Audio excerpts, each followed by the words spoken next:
Xander Hale wasn't looking to be a hero. He was just trying to get his 4-year-old daughter to eat a banana without turning it into a war. "Kaya, come on, just 3 bites and we can go see the ducks," he said, crouched in front of her stroller, holding out the half-peeled fruit like it was a peace offering. "No," she said, crossing her arms and turning her head like a miniature diva. "I want fries." Xander let out a breath, scrubbing a hand down his stubbled jaw. He looked like he hadn't slept in 3 days because he hadn't. Between double shifts at the garage, a busted radiator at the apartment, and Kaya's new obsession with waking up at 4 a.m. to sing Disney songs, he was barely holding it together. That's when he heard a sharp voice cutting through the park's usual chatter. "I said leave me alone." His head snapped up. Across the path, near the edge of the fountain, a woman in a navy suit with a sleek high ponytail stood stiffly as a man in a wrinkled blazer kept stepping into her space. "Don't be like that, sweetheart, just 1 drink, the guy pressed, a little too loud, a little too close. "No," she said again, firmer this time. "Back off." The man didn't, and that was Xander's breaking point. He scooped up Kaya, who yelped in protest, and marched straight over. "Hey," Xander said sharply, his voice cutting through the air like a slap.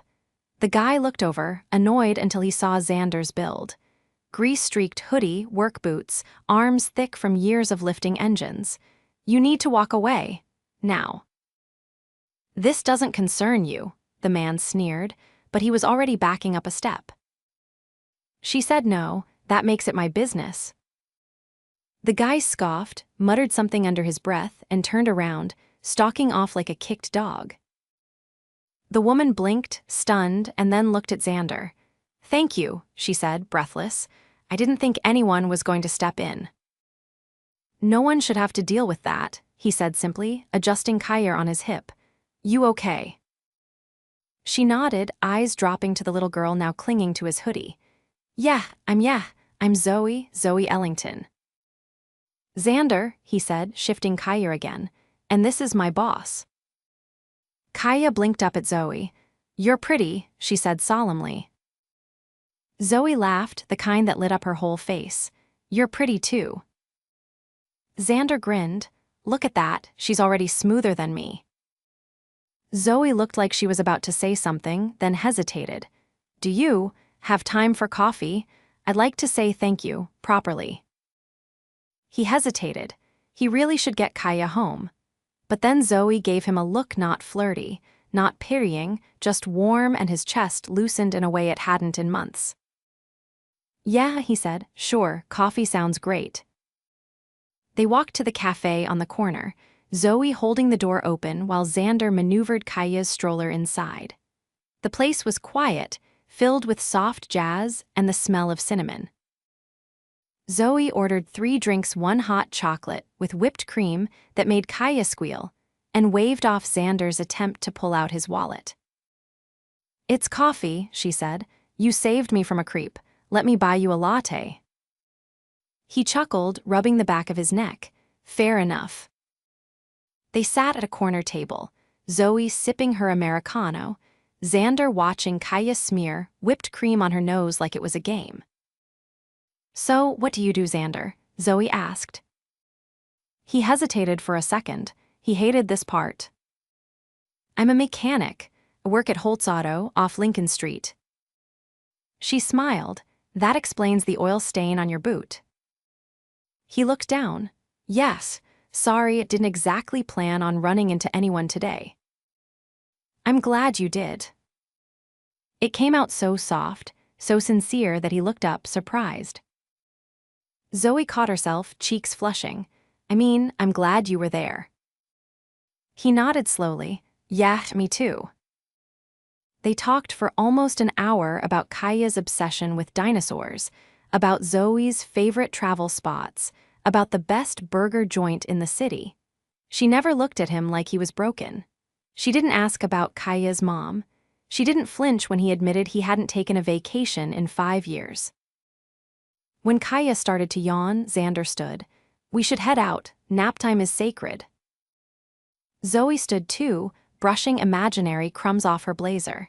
"Can I see you again?" He blinked. "You want to?" "I do," she said, folding her arms. "You're kind and honest, and your daughter is adorable."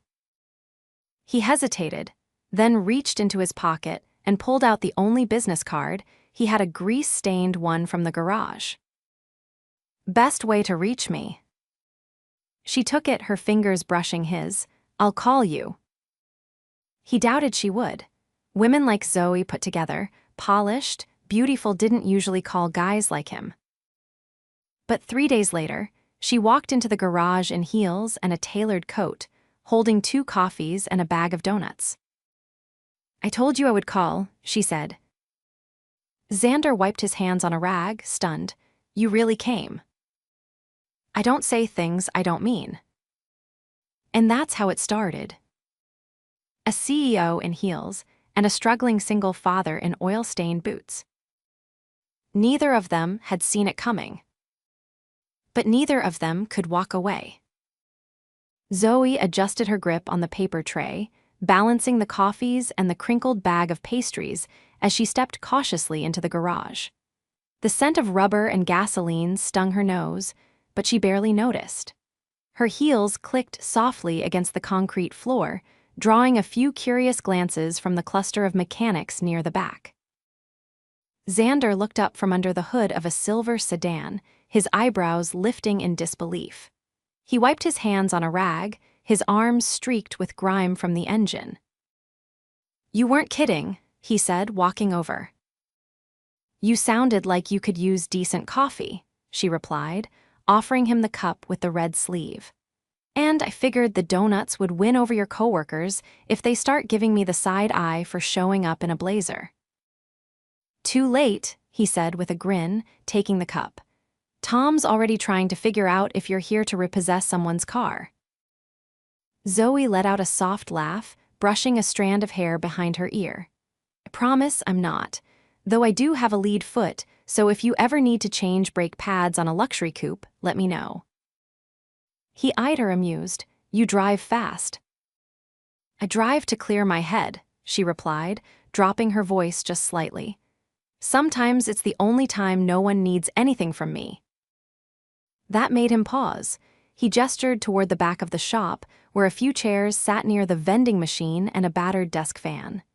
"We can sit, if you're not in a rush." She followed him, careful not to step on any stray bolts scattered across the floor. They sat side by side, their coffees warming their hands. "You really didn't have to come here," Xander said after a moment. "I know," she replied, "but I wanted to." He gave a slow nod, then looked at her sideways. "You didn't tell me you were that high up." Zoe's gaze flickered to his. "You looked me up." "I'm not proud of it," he said, rubbing the back of his neck. "But I needed to know if you were legit, especially around Kaya." "I get that, and yes, I run Ellington and Rowe. At least until the board decides I'm not shiny enough anymore." His brows lifted. "That likely to happen?" "You'd be surprised how quickly people forget what you've built when someone younger and flashier walks in with a new pitch deck." He took a slow sip of coffee. "That why you were at the park that day?" She hesitated. "Board meeting went sideways. I needed air. Didn't expect to walk into that nonsense or that someone would actually step in." He looked at her carefully. "You don't seem like someone who needs saving." "I don't," she said quietly, "but I was tired, and he caught me off guard." He nodded, then tapped the side of his cup. "You always carry yourself like you've got a plan." She gave a soft smile. "It's easier to look like you're in control than admit you're not." Xander glanced toward the front of the garage, where Kaya was sitting in a makeshift playpen made from stacked tires and an old blanket. The guys took turns watching her when Xander worked, and she was currently coloring a picture with a grease pencil. "How do you do it?" Zoe asked suddenly. He turned back. "Do what?" "Keep it together. I've seen men with 10 times the resources fall apart with less pressure." He leaned back in the chair, considering. Most days, I'm just trying to get to the next one. I've got this tiny person depending on me. That keeps me upright. Zoe looked at him, really looked, and something shifted in her expression. You remind me of my brother. Xander watched her face. Good thing or bad thing? Good, she said. He raised me. Our parents died when I was 12. He was barely 20. Gave up everything for me. Xander was quiet for a moment.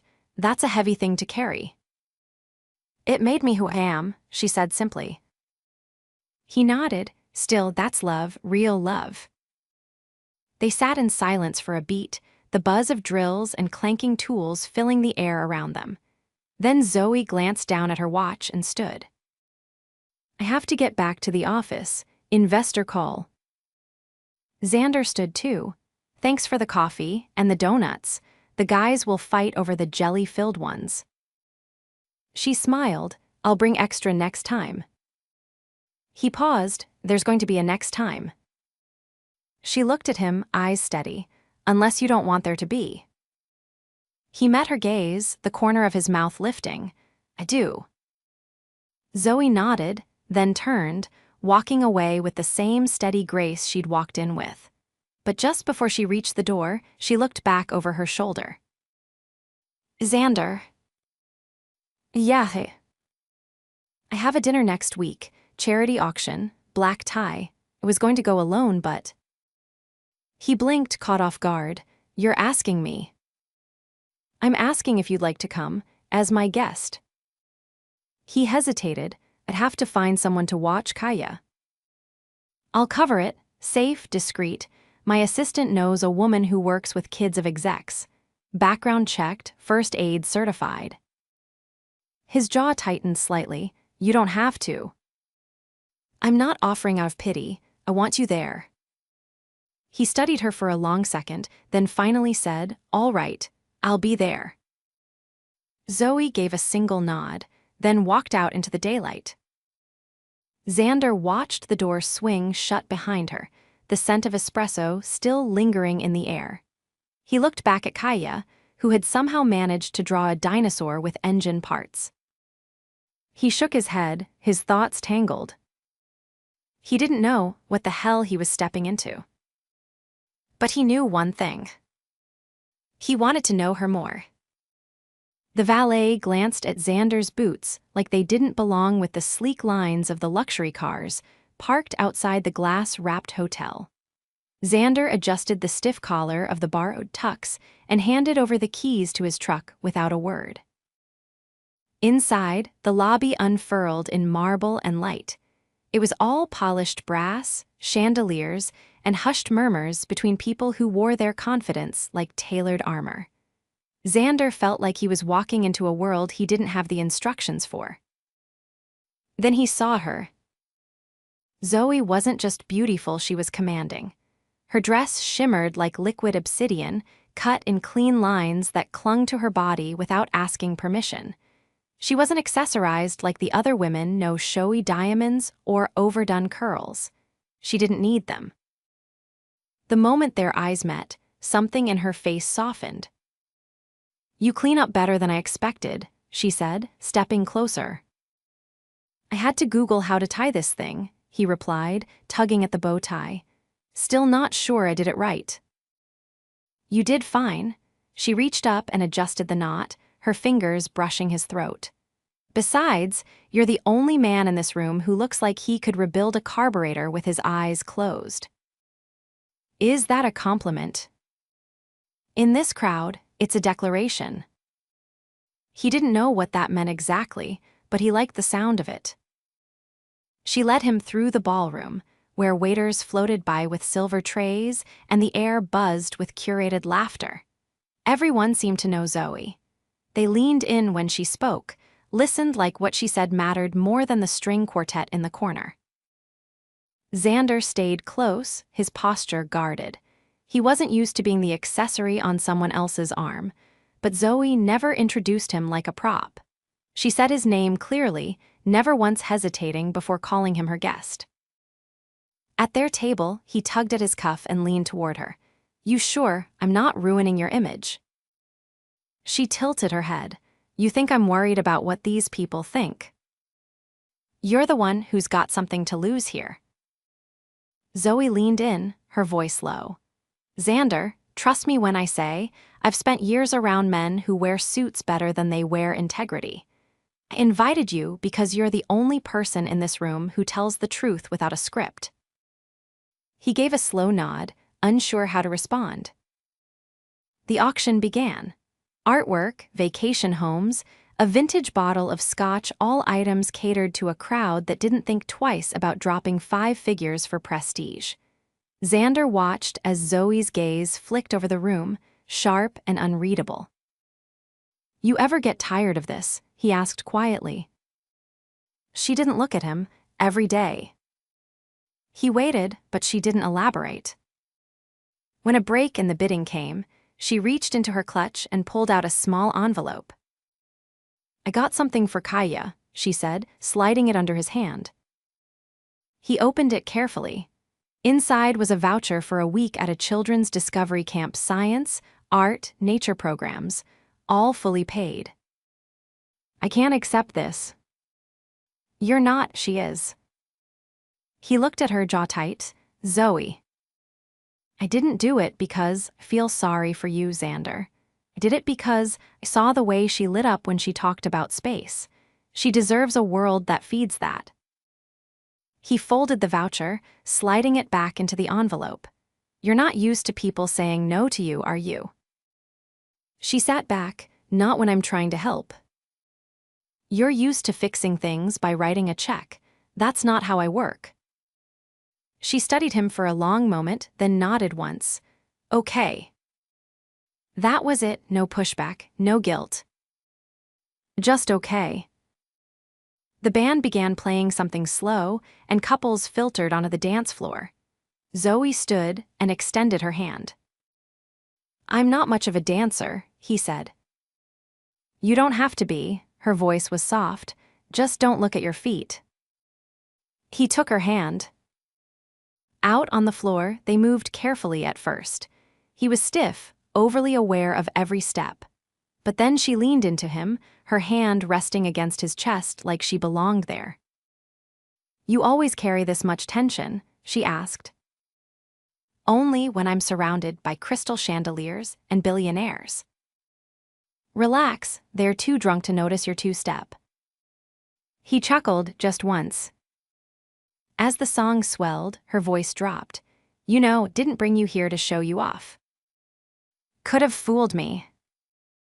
I brought you here because I needed one night where I didn't have to pretend. He looked down at her, and I'm your getaway. You're the first person who didn't want something from me the second we met. Xander didn't answer. Instead, he tightened his arm around her waist and let her draw closer. They danced until the song ended, until the lights shifted and the room spun back to life. When they returned to the table, she slipped her shoes off beneath the linen and leaned back in her chair, letting herself breathe. I should warn you, she said after a while, things with me aren't simple. Xander glanced at her. I've noticed. There's a lot I haven't told you yet. I figured. She looked at him, something unreadable in her expression. You're not going to ask. You'll tell me when you're ready. She didn't smile, but her eyes softened. By the time they left, the city was quiet. The valet brought his truck around slowly, clearly trying to hide his confusion at the pairing. Zoe climbed in without hesitation, gathering her dress in one hand and tossing her shoes into the back. As he pulled onto the street, she leaned against the window, her voice low. Tell me something real. He glanced over. Like what? Anything, something no one else knows. He paused, then said, sometimes I wonder if I'm doing enough for her. Kaya, what if I mess this up and she turns out like me? Zoe didn't speak right away. Then, you keep showing up, that's more than most. They drove in silence for a while after that. When he dropped her off, she didn't ask him in. She didn't need to. As she stepped out of the truck, she turned to him, one hand on the frame. "Next time, I want to see where you feel at home." He nodded, "Deal." Zoe walked up the steps to her building, heels dangling from her fingers. And for the first time in a long time, Xander didn't feel like he was standing on the outside of something. He felt like he was being let in. The first time Zoe stepped into Xander's apartment, she paused just inside the door, taking in the organized chaos with a quiet, assessing gaze. There were dinosaur stickers on the fridge, a stuffed owl wedged between the couch cushions, and a plastic rocket ship sitting on the windowsill like it had been launched and crash-landed all in the same afternoon. It was far from polished, but it was warm, lived in, and somehow more real than any penthouse she'd walked into. "You said you wanted to see where I feel at home," Xander said, locking the door behind her. "This is it. No dimmers or floor-to-ceiling views. Just us and the sound of the upstairs neighbor's questionable taste in music." She turned toward him, setting her coat on the back of a chair. "I like it, it feels honest." Xander nodded once, then jerked his thumb toward the hallway. "Kaya's with my sister tonight, first sleepover. She packed 6 pairs of pajamas and cried when I said she could only bring 2. Zoe laughed softly, then followed him into the kitchen. He reached into a cupboard and pulled out 2 mismatched mugs, filled them with coffee that was probably too strong, then passed one to her. "I didn't think you'd actually show," he admitted. "I almost didn't," she replied, wrapping her fingers around the ceramic. "There's a meeting tomorrow that could shift control of the company." He leaned back against the counter. "You're thinking they'll vote you out?" She met his eyes. "I'm thinking they already have the numbers. The lead investor wants to bring in someone from one of the tech conglomerates. Flashier, more aggressive." "You going to fight it?" "I've spent the last 7 years building that company into something that actually helps people. If they want someone who will gut it for short-term gains, I'm not the right fit anymore." He nodded slowly. "You sound like you've already made peace with it." "I haven't, but I'm not going to beg for a seat at a table I built." They stood in silence for a beat, the hum of the refrigerator filling the space between them. "You know," he said, "most people in your world would never let anyone see this side of them." "I'm not most people," she answered. He looked at her for a long moment, then set down his coffee. "Come with me." She followed him through the narrow hallway to the second door on the left. He opened it slowly, revealing a small room with a twin bed tucked under the window, a bookshelf overflowing with picture books and plastic models, and a constellation nightlight casting dim stars across the walls. "This was supposed to be my office," Xander said, folding his arms. "But when Kaya started asking about the moon and Mars and what clouds are made of, I figured she needed a space to build her own universe." Zoe stepped inside, walking slowly past the cardboard diorama of a solar system hanging from the ceiling. She paused in front of a drawing taped to the wall stick figures, labeled carefully in a child's handwriting: Daddy, me, rocket ship, and a 4th figure with long hair. "That one's new," he said quietly. "She added it after the second time you came over." Zoe turned to him, something flickering in her eyes. "What does she call me?" "She doesn't, yet. She just said the rocket ship needed someone else." Zoe looked around the room again. "You built this whole world for her." "I'm trying," he said. "Some days feel like I'm holding it together with duct tape and coffee." She stepped closer. "You've given her more than some kids get in a lifetime." He held her gaze. "And you, what are you building for yourself?" Zoe didn't answer right away. Then, something new, something that starts outside of boardrooms and investor calls. She reached up and touched one of the spinning planets. Maybe something that starts here. Later, they sat on the fire escape with a blanket wrapped around their shoulders, watching the city shimmer below. "I don't want to be the person who only shows up when it's convenient," Zoe said, her voice quiet over the hum of passing traffic. You haven't been. I'm used to people assuming I'm temporary, she continued. Too busy, too ambitious, too much. Eventually, they stop trying to keep up. Xander shifted, his shoulder brushing hers. You think I'm scared of you? She looked at him. Aren't you? He shook his head once. No, but I'm scared of not being enough. Zoe turned toward him fully. You are. The moment stretched. Then, without fanfare or hesitation, he leaned in and kissed her, not rushed or desperate, but steady, like he'd been waiting for the right moment and knew it had finally arrived. When they pulled apart, she rested her forehead against his. The meeting's at 9 tomorrow. If it goes the way I think it will, I'll be stepping down. You want me to come? She smiled faintly. No, I want you to be here when I come back. The next morning he was.